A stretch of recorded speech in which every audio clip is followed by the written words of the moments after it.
In today's video, we're going to talk about 5 tips to help you build better videos on YouTube.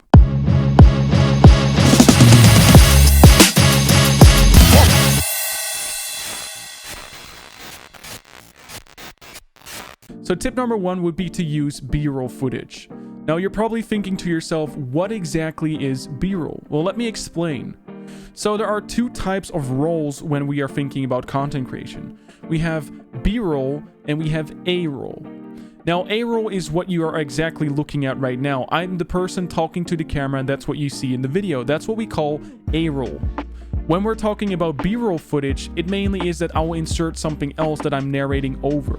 A lot of people on YouTube actually use B-roll footage to their advantage. This kind of keeps the person interacting with the video instead of just looking at the same video footage over and over and over again. So instead of just looking at my video and just looking like this for 5 minutes, I'll add in some pictures, videos, at least to kind of keep the people engaged. That is what we call B-roll, and it's highly advised to use this for your advantage. So a lot of B-roll footage can either be created if you're creative enough to shoot your own B-roll footage. That could be, for example, shooting video of a product. It could be something like a scenery or something that you want to showcase. Creating B-roll footage isn't actually that difficult. It's actually quite easily. If you would like me to make a video on how to build and make your own B-roll footage, then please do let me know down in the comments down below. So tip number 2 would be to shoot your videos in 60 frames per second, or 60 FPS as we call it. If you have the option to shoot video in 60 frames per second, then I would highly advise it to you. A lot of people are looking on YouTube at 1080p as the quality and 60 frames per second, as it's the best quality YouTube mainly offers. Of course, we can go to 4K and 8K, but let's be real, most videos that we people watch on YouTube is 1080p by 60 frames per second. Now, if you do not have the option to do this, or your camera is not quite well enough, don't worry, nobody's gonna bother too much about watching a video in 720, 30 FPS. I would highly advise having worse quality of video than having worse quality of audio. As I explained in other videos, audio is your first priority and then video, because people are listening to what you're saying. And if your audio is bad, the video is not going to be a lot of fun to watch. So tip number 3 is to get people to click your videos. Now, there are a lot of things we can do to help people by clicking on our videos, and these are a couple of things I can advise you to do. So number 1 would be create clickable thumbnails. Whether you built them yourself by using Photoshop, Canva, Photo, or you go to Fiverr, clickable thumbnails are literally the one way to sell your videos. If somebody clicks on my profile on YouTube or my channel and they see unclickable thumbnails, there's a big chance people are probably not going to click. I'm going to show you an example of 2 gameplay clips, and you tell me which one looks a lot more clickable, whether that's left or right. Another thing we can do as number 2 is to build engaging titles. When people read the thumbnail, they also want a catchy intro or a title to the video. In the YouTube language, we call that a subject. Now, if we're using a title or subject on YouTube, we need to make sure that we drag in the people. Your visiting card is your thumbnail, and the title is to get the people to bring in themselves. I'm going to show you 2 examples of 2 gameplays again, and tell me whether left or right is more clickable. As number 3, we need to have an engaging description. Now, I'm going to show you an example of how my description looks like, and it literally is only a subject, the description of what my video is about, whether that's a game or a product, and my socials. A lot of people, when they watch a video, they would probably like to maybe search the person up on Twitter, on Instagram, or TikTok, or whatever you're basically using as your social platform. I'm going to give you a little secret advice. When you are posting your socials in your description, it means that you're bringing over the traffic from your YouTube channel over to your socials. And if you are able to expand your socials, whether that's TikTok, Twitch, Instagram, Twitter, or whatever you use, when you're building out multiple channels or social platforms, that is a bigger revenue in the end. A lot of people, for example, have 1 million YouTube subscribers, but then when we check them on Instagram or Twitter or TikTok, they maybe have about 20,000 or even below that. And if you're able to bring that traction and the audience over to your other platforms, people are gonna probably follow you. And if you're able to build a bigger social network, it is only gonna be to your advantage. So tip number 4 is camera. As I said in my other videos or my previous ones, audio is more important than videos, and I highly stand by that. First, prioritize your audio. That doesn't mean you have to buy a SM7B from Shure from $400, then having to buy a 𝐂𝐎𝐍𝐄𝐒 audio system that is another $350, and a cloud lifter which is another $150.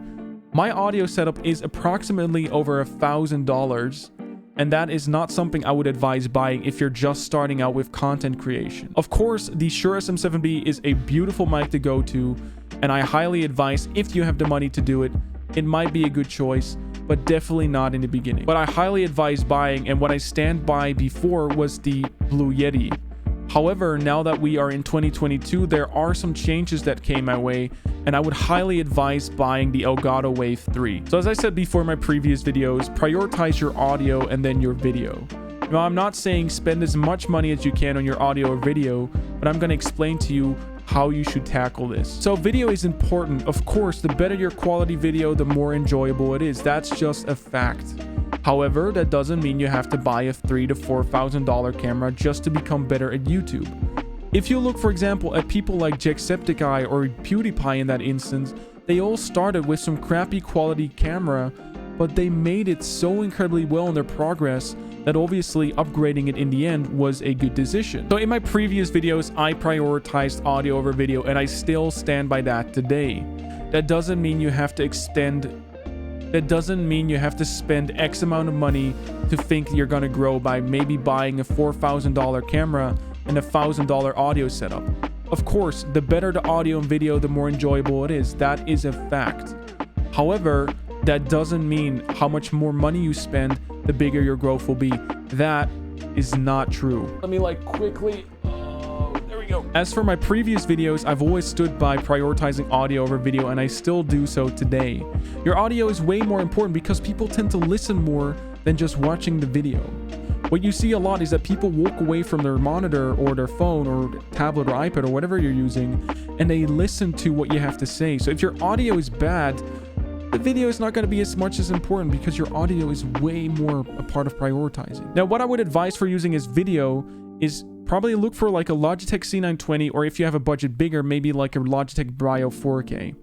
Now, if you have a bigger budget, I would look for a Sony a5000 or a6000 camera, which is approximately secondhand $300, and if you're going to buy brand new, it should probably be around $500. Of course, a camera or a DSLR is going to give way better quality than a webcam. That's just a fact. For myself, I'm using the Sony a7 I, which is approximately a $6,000-$7,000 camera, which I highly discourage buying because I've been in the content creation scene for quite some time, and I upgraded it along the way.